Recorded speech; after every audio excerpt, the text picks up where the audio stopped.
नमस्कार, बड़ी खबर तेज नजर के साथ मैं हूं आपके साथ दीपाली। हमारे इस खास शो में होंगी 24 घंटे की सभी बड़ी खबरें पूरे रफ्तार और विश्लेषण के साथ। तो चलिए शुरू करते हैं तेज रफ्तार खबरों का सफर। लखनऊ में गृह मंत्री राजनाथ सिंह ने 3 योजनाओं को लॉन्च किया, जिनमें प्रधानमंत्री सुरक्षा बीमा योजना, प्रधानमंत्री जीवन ज्योति बीमा और अटल पेंशन योजना शामिल हैं। राजनाथ सिंह ने इन योजनाओं को शुरू करने के लिए पीएम मोदी को बधाई दी है। प्रधानमंत्री जीवन ज्योति बीमा योजना, अब इसके अंतर्गत इंश्योरेंस के अंतर्गत यदि कोई कवर पाना चाहता है तो 18 से 50 वर्ष के बीच की आयु है तो पूरे वर्ष में केवल 330 रुपया जमा करें, पूरे वर्ष में, यानी 1 रुपये से कम प्रतिदिन जमा करना है। प्रधानमंत्री सुरक्षा बीमा योजना, इसके अंतर्गत समस्त सेविंग बैंक अकाउंट रखने वाले जिनकी आयु 18 वर्ष से लेकर 70 वर्ष के बीच है, उनको एनुअल प्रीमियम जो जमा करना होगा वह केवल 12 रुपया, यानी हर महीने केवल 1 रुपया इतना जमा करना है। यदि कोई दुर्घटना हो जाती है तो उसका जो भी उत्तराधिकारी होगा उसे 2 लाख रुपए की धनराशि प्राप्त होगी। लखनऊ से सांसद और गृह मंत्री राजनाथ सिंह ने मध्य विधानसभा क्षेत्र प्रथम के मंडल स्तरीय कार्यकर्ता संवाद सम्मेलन में शिरकत की। मध्य विधानसभा क्षेत्र प्रथम से कार्यकर्ता संवाद शुरू करते हुए सांसद राजनाथ सिंह ने कहा कि विधानसभा स्तर पर संवाद के अलावा मंडल स्तर पर कार्यकर्ताओं से मिलकर क्षेत्र की समस्याओं पर बात करने के लिए ये कार्यक्रम आगे भी होंगे। लखनऊ संसदीय क्षेत्र के मुद्दों पर बात करते हुए उन्होंने कहा कि अपने संसदीय क्षेत्र का विकास उनकी पहली प्राथमिकता है, इसलिए वो मंडल स्तर से कार्यकर्ताओं से जुड़ना चाहते हैं। उन्होंने गोमती नगर रेलवे टर्मिनल के साथ साथ रिंग रोड परियोजना के जल्द शुरू की जाने की बात कही। भारत के प्रधानमंत्री थे और उपराष्ट्रपति निर्वाचन और उन्होंने मुझे आदेश दिया और तुरंत 3 दिन के अंदर उसे मैंने स्वीकृत किया था, उसके बाद शिलान्यास किया था। लेकिन वह जो काम इस समय हो रहा है डीपीआर बनाने का और ये करने का, कैबिनेट में ले जाने का, थोड़ा सा यहाँ हो जाने के बाद तक वो हुआ। ये बहुत लेंथी हो जा रहा है। लेंथी होता ही है प्रोसेस से, वो सारी औपचारिकताएं पूरी करनी होगी। राजनाथ ने इस मौके पर अपने संसदीय क्षेत्र में विकास संबंधी कार्यों के लिए मंडल कार्यकर्ताओं से बात की और बतौर सांसद पूरे सहयोग का आश्वासन दिया। पीएम मोदी के संसदीय क्षेत्र वाराणसी में बुनकरों, हस्तशिल्पियों और लोक कलाकारों के लिए 14 मई से उस्ताद योजना शुरू होने जा रही है। Upgrading the skills and training in traditional art for development यानी उस्ताद योजना की तैयारियों का जायजा लेने के लिए शुक्रवार को अल्पसंख्यक मामलों के मंत्रालय के सचिव अरविंद मायाराम ने वाराणसी का दौरा किया। मायाराम ने अधिकारियों से उस्ताद योजना से जुड़े मसलों पर चर्चा की और कार्यक्रम स्थल का जायजा लिया। इस दौरान उन्होंने 14 मई के कार्यक्रम को लेकर अधिकारियों को जरूरी दिशा निर्देश भी दिए। इस योजना का उद्देश्य पुराने बुनकरों और हस्तशिल्पियों को प्रोत्साहन देना और नई पीढ़ी के बुनकरों को तैयार करना है। आपको बता दें कि 14 मई से शुरू होने वाली उस्ताद योजना का उद्घाटन केंद्रीय मंत्री नजमा हेपतुल्ला और मुख्तार अब्बास नकवी करेंगे। सरकार ये चाहती है कि ये जो क्राफ्ट इनसे जो जुड़े हुए लोग हैं उनकी वह भी हो, उनके जीवन में अच्छा कुछ हो। लोकसभा चुनाव के दौरान प्रधानमंत्री नरेंद्र मोदी ने सबका साथ सबका विकास का नारा दिया था। उस्ताद योजना इसी सोच को लेकर शुरू की जा रही है। आगरा लखनऊ एक्सप्रेसवे समाजवादी पार्टी का ड्रीम प्रोजेक्ट। समाजवादी पार्टी सरकार के ड्रीम प्रोजेक्ट पर अब उड़ेंगे फाइटर जेट प्लेन। केंद्र सरकार के प्रस्ताव को उत्तर प्रदेश सरकार ने औपचारिक सहमति दे दी है। सोमवार को एयरफोर्स के अधिकारियों के साथ मुख्यमंत्री की लखनऊ में अहम बैठक होने जा रही है। दरअसल आगरा लखनऊ एक्सप्रेसवे काफी महत्वपूर्ण प्रोजेक्ट है। उत्तर प्रदेश सरकार इसे अपना सबसे बड़ा ड्रीम प्रोजेक्ट मान के चलती है। इसके किनारे तमाम मंडियां बननी है, तमाम विकास के नए आयाम बनने हैं। इसको लेकर के भूमि अधिग्रहण की पॉलिसी पर भी पहले ही समाजवादी पार्टी की सरकार अपनी पीठ थपथपा चुकी है। मुख्यमंत्री अखिलेश यादव खुद इस पूरे प्रोजेक्ट की मॉनिटरिंग कर रहे हैं। केंद्र सरकार की ओर से एक अहम प्रस्ताव उत्तर प्रदेश सरकार को मिला, जिसमें यह बात कही गई कि उस पर फाइटर प्लेन को आवश्यकता पड़ने पर उतारा जा सके। इस तरह का अगर एक्सप्रेसवे बनता है तो काफी अच्छा होगा। उत्तर प्रदेश सरकार में यूपीडा जिसके चेयरमैन नवनीत सहगल हैं, जो प्रमुख सचिव सूचना भी हैं, उनकी ओर से भी ये बयान दिया गया कि इसके लिए उत्तर प्रदेश सरकार तैयार है। सोमवार को मुख्यमंत्री आवास पर एयरफोर्स के अधिकारियों के साथ 3 पॉइंट एजेंडे पर बातचीत होगी। मुख्यमंत्री अखिलेश यादव भी इस प्रोजेक्ट को लेकर काफी उत्साहित हैं। योग गुरु रामदेव ने पद्म पुरस्कारों के लिए नामों के चयन पर सवाल उठाए हैं। रामदेव ने कहा है कि पद्म पुरस्कारों के लिए लॉबिंग होती है। उन्होंने कहा कि पद्म पुरस्कारों से लेकर नोबेल पुरस्कारों तक लॉबिंग होती है और बाद में सियासी तौर पर ताकतवर लोग अवार्ड ले जाते हैं। ये सारी दुनिया जानती है कि पद्मश्री से लेकर के पद्म भूषण, विभूषण और तमाम तरह के पुरस्कार, नोबेल पुरस्कार तक अच्छे लोगों को भी मिलते हैं, लेकिन इन्हीं पुरस्कारों को पाने के लिए लोग बहुत जबरदस्त तरीके से लॉबिंग भी करते हैं और इसमें सबसे ज्यादा पॉलिटिकली जिन लोगों का प्रभाव होता है वो इन अवार्ड्स को पाने में कामयाब हो जाते हैं। उत्तर प्रदेश के चर्चित आईएएस रहे डॉक्टर अनीस अंसारी जल्द राजनीति में उतर सकते हैं। आज लखनऊ में उन्होंने कौमी वंचित मंच की स्थापना का ऐलान किया।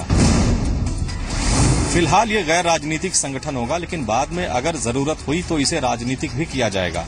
मूल रूप से पिछड़े दलित और मुसलमानों के लिए ये मंच काम करेगा। अंसारी 2009 में कृषि उत्पादन आयुक्त के पद से रिटायर हुए थे और उसके बाद 2010 से 2014 तक वे लखनऊ स्थित अरबी फारसी यूनिवर्सिटी के वाइस चांसलर रहे थे। आज अपने संगठन का ऐलान करते हुए अंसारी ने कहा कि समाज में जिसकी जितनी हिस्सेदारी उसकी उतनी भागीदारी होनी चाहिए। इस लिहाज से पिछड़े दलित, आदिवासियों और मुसलमानों को नौकरी और शिक्षा में पर्याप्त आरक्षण मिलना चाहिए। उन्होंने कहा कि अपने एजेंडे को लेकर वो आवाम के बीच जाएंगे और स्वयं सेवक तैयार करेंगे। ये मोर्चा बुनियादी तौर पर सामाजिक न्याय के लिए और बराबरी के लिए, इगैलिटेरियन के लिए बनाया गया। अंसारी ने कहा कि अगर संसाधन और पर्याप्त संख्या में स्वयंसेवक इकट्ठा हो गए तो वो जल्द ही राजनीतिक पार्टी भी बना सकते हैं। पेयजल की समस्या को लेकर चली आ रही जी संगम की मुहिम आखिरकार रंग लाने लगी है। मुख्यमंत्री अखिलेश यादव ने प्रधानमंत्री नरेंद्र मोदी को चिट्ठी लिखी है। अखिलेश राष्ट्रीय ग्रामीण पेयजल योजना को लेकर पीएम को उन्होंने चिट्ठी लिखी है। चिट्ठी में अखिलेश ने लिखा है कि 2022 तक 90% आबादी को शुद्ध पेयजल उपलब्ध कराने के लिए प्रदेश को 3700 करोड़ की परियोजनाएं चल रही हैं। साथ ही कई और योजनाओं के लिए सूबे को 1000 करोड़ के अतिरिक्त पैसे की जरूरत होगी। साथ ही 2015-16 में ग्रामीण पेयजल कार्यक्रमों के लिए 1/4 धनराशि ही मिली है। इन सबको देखते हुए अखिलेश ने प्रधानमंत्री से 1500 करोड़ रुपए की सहायता की मांग की है। मुरादाबाद में साफ पानी और नदियों में प्रदूषण को लेकर चलाई जा रही जी संगम की मुहिम ने रंग लाई है। इसका असर हुआ है। प्रदूषण नियंत्रण बोर्ड ने नदियों को प्रदूषित करने वाली 7 बड़ी पीतल फैक्ट्रियों को बंद करने का आदेश दिया है। प्रदूषण नियंत्रण बोर्ड के अधिकारियों का कहना है कि इन फैक्ट्रियों में न तो ट्रीटमेंट प्लांट लगे हैं और न ही इनके पास एनओसी है, लिहाजा इन्हें बंद करने के आदेश दिए गए हैं। वहीं जी संगम की मुहिम का स्वागत करते हुए अधिकारियों ने मुहिम के साथ कदम से कदम मिलाकर चलने का वायदा भी किया है। ये जो उद्योग हमने 7 मुरादाबाद शहर में स्थित हम लोगों ने बंद किए हैं, तो बेसिकली ये सभी उद्योग आवासीय क्षेत्र में थे और ये बोर्ड से अनापत्ति प्रमाण पत्र लिए बगैर एस्टेब्लिश हुए थे और किसी के वहां भी ट्रीटमेंट प्लांट या एपीसीएस नहीं लगा हुआ था। सभी अपना एफ्लुएंट जो है ट्रीटमेंट के बगैर रामगंगा में डाल रहे हैं, तो अल्टीमेटली गंगा मिलती है। आपको बता दें कि जी संगम प्रदेश के अलग अलग शहरों में रोजाना पानी को लेकर रियलिटी चेक कर रहा है, जहां हालत काफी खराब पाए जा रहे हैं। कई शहरों में पानी का जल का स्तर काफी नीचे चला गया है, तो वहीं कई जगहों पे साफ पानी पीना एक सपने की तरह है। सुप्रीम कोर्ट के निर्देश के बावजूद शहरों में तेजाब की बिक्री धड़ल्ले से हो रही है। फर्रुखाबाद के कमालगंज थाना क्षेत्र में पुलिस ने एक अवैध तेजाब फैक्ट्री में छापेमारी की, जहां से पुलिस ने 600 लीटर तेजाब बरामद किया। फैक्ट्री से 2 लोगों को भी गिरफ्तार किया गया। जवाहर नगर के एक मोहल्ले में स्थित एक मकान में ये अवैध कारोबार चल रहा था, जिसकी सूचना मिलने के बाद पुलिस ने मकान में छापेमारी की। पुलिस ने इस मकान से 15 ड्रम तेजाब, 18 खाली ड्रम और 82 कार्टून पैक तेजाब बरामद हुआ। फिलहाल पुलिस आरोपियों से पूछताछ कर रही है। हाँ, यहाँ करीब वही 3 बजे के आसपास कमालगंज थाने में थाना अंतर्गत बक्सा कमालगंज में एसिड का भंडारण पकड़ा गया है, जिसमें तेजाब एसिड सूचना मिल रही है, जो प्रभावी रूप से कार्रवाई की जा रही है। पुलिस लगातार इस बात की जांच कर रही है कि इस फैक्ट्री से तेजाब कहां-कहां सप्लाई होता था। कानपुर के सरकारी विभागों पर बिजली का करोड़ों का बकाया है। सरकारी विभागों को आरसी जारी करने वाला बिजली विभाग अब इनके सामने बेबस नजर आ रहा है। कानपुर देहात के बीएसए ऑफिस पर सबसे ज्यादा 6 करोड़ 90 लाख रुपए बिजली बिल बकाया है। जिले में 1604 प्राथमिक विद्यालय और 674 जूनियर हाई स्कूल हैं, जिनके बिजली बिल का भुगतान स्कूल बनने से लेकर आज तक नहीं किया गया। इसी तरह से स्वास्थ्य विभाग पर करीब 1.5 करोड़ रुपए, पुलिस विभाग पर लगभग 90 लाख, कानपुर देहात के विकास भवन यानी जहां पर तमाम सीडीओ, तमाम पीडीज उनके दफ्तर होते हैं, 80 लाख रुपए, पुखराया बस स्टॉप पर 32 लाख रुपए का बिजली बिल बकाया है।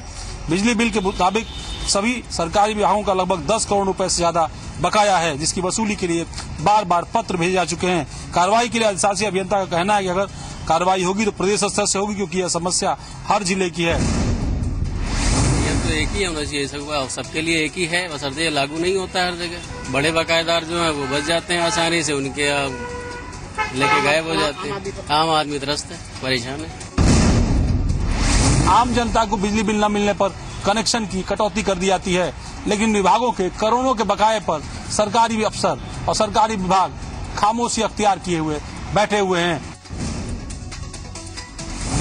यूपी एसटीएफ ने दिल्ली एनसीआर के कॉल सेंटरों पर छापा मार कर करीब 14 करोड़ रुपए की ठगी करने वाले गैंग का पर्दाफाश किया है। यूपी एसटीएफ के अधिकारियों के मुताबिक ये गैंग टावर और एटीएम लगाने के नाम पर लोगों के साथ ठगी किया करता था। अभी तक इनके कब्जे से 14 करोड़ रुपए का लेन देन का मामला सामने आया है। वहीं एसटीएफ ने 65 ऐसे कॉल सेंटरों को चिन्हित किया है जो इस तरीके के कारोबार में एनसीआर में पिछले 6 महीने से लिप्त हैं। एसटीएफ अधिकारियों की माने तो इस मामले में अभी तक 18 लोगों की गिरफ्तारी हो चुकी है और कई और लोगों की गिरफ्तारी अभी हो सकती है। आज की हुई कार्रवाई में दिल्ली के 2 कॉल सेंटरों को सील करते हुए 60 लाख रुपए के चेक भी एसटीएफ ने बरामद किए हैं। इसमें एडवांस के तौर पे आपको 2 लाख से 5 लाख के रूप में धनराशि मांगी जाती थी।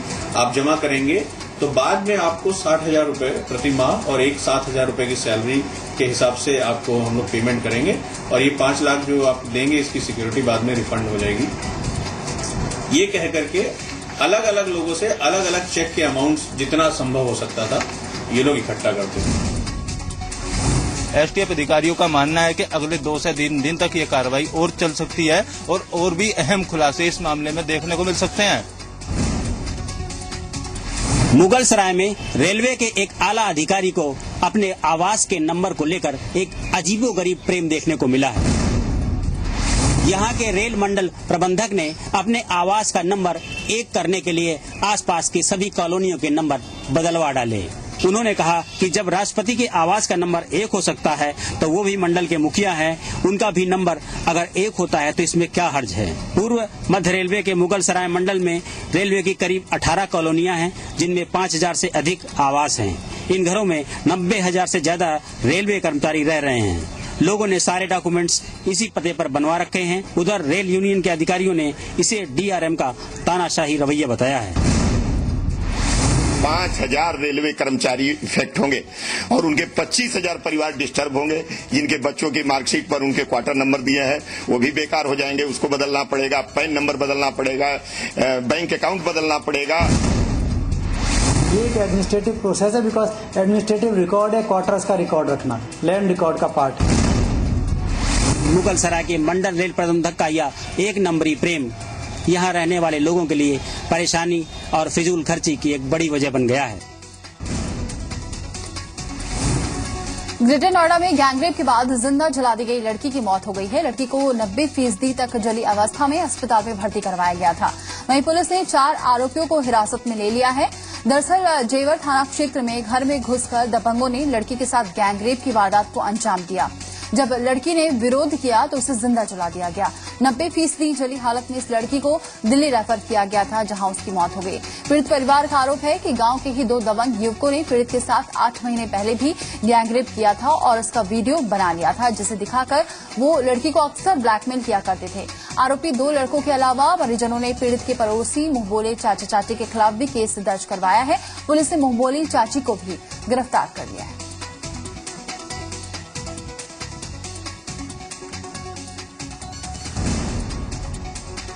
कानपुर में एक स्कूल के प्रबंधक को छात्राओं संग छेड़खानी करना महंगा पड़ गया। छात्राओं की शिकायत पर नाराज परिजनों ने प्रबंधक को बीच चौराहे पर ही जमकर धुनाई कर दी। मामला चकेरी थाना इलाके के जाजमू बने न्यू एयरफोर्स एकेडमी का है। छेड़छाड़ का आरोपी इसी स्कूल के प्रबंधक पद पर तैनात है। आरोप है कि स्कूल संचालक हर रोज स्कूल में छात्राओं के साथ अश्लील हरकतें करता था। स्कूल प्रबंधक की इस हरकत से तंग आकर छात्राओं ने स्कूल जाना बंद कर दिया। परिजनों के पूछने पर छात्राओं ने आपबीती बताई, जिसके बाद गुस्साए परिजन एकजुट होकर एकेडमी पहुंचे और स्कूल प्रबंधक की जमकर धुनाई कर दी। फिलहाल आरोपी पुलिस की गिरफ्त में हैं।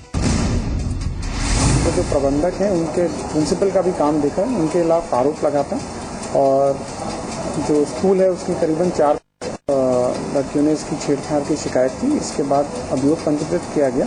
इन व्यक्ति को गिरफ्तार कर लिया गया है, जिसके अंदर 354 और पॉस्को एक्ट के अंदर अभियोग पंजीकृत किया गया है। ऐसे में जरूरत है कि पुलिस ऐसे आरोपियों पर सख्त से सख्त कार्रवाई करे, जिसके चलते कोई दोबारा ऐसी हरकत करने से पहले 100 बार सोचे। के साथ छेड़छाड़, लूटपाट और मारपीट की घटना सामने आई है। घटना बीती 22 अप्रैल की है। पीड़ित का आरोप है कि बीएचयू कैंपस में आयुर्वेद विभाग के पास 5 लोगों ने उसके साथ लूट, मारपीट और छेड़छाड़ की कोशिश की। 28 अप्रैल को पीड़ित की तहरीर पर लंका थाने में केस दर्ज कर लिया है। इस मामले पर बीएचयू प्रशासन का कहना है कि उसे घटना की जानकारी नहीं दी गई। वहीं एसएसपी का कहना है कि मामले की जांच क्राइम ब्रांच की स्पेशल टीम से कराई जाएगी। मामला संज्ञान में आने पर गंभीर धाराओं में एफआईआर पंजीकृत कर ली गई है। Circle officer Bhelupur, crime branch सहित एसपी सिटी के नेतृत्व में टीमें लगाई गई है और लगातार अभियुक्तों की तलाश के लिए लगातार दबिशें दी जा रही है। विभाग को तो शोध छात्रा ने विश्वास में ही नहीं लिया है। विभाग के उन्होंने कुछ बताया ही नहीं है। बीएचयू प्रशासन तमाम सुरक्षा व्यवस्था होने की बात कहता रहा है और तमाम अवसरों पर बीएचयू प्रशासन ने बीएचयू कैंपस को सिक्योरिटी के लिहाज से फुल प्रूफ बताने की कोशिश की है, लेकिन इस घटना ने बीएचयू के सुरक्षा इंतजामात पर बड़ा सवाल खड़ा किया है। सोनभद्र के जिला अस्पताल में गर्भवती महिलाओं के इलाज कराने के नाम पर अवैध वसूली करने का मामला सामने आया है।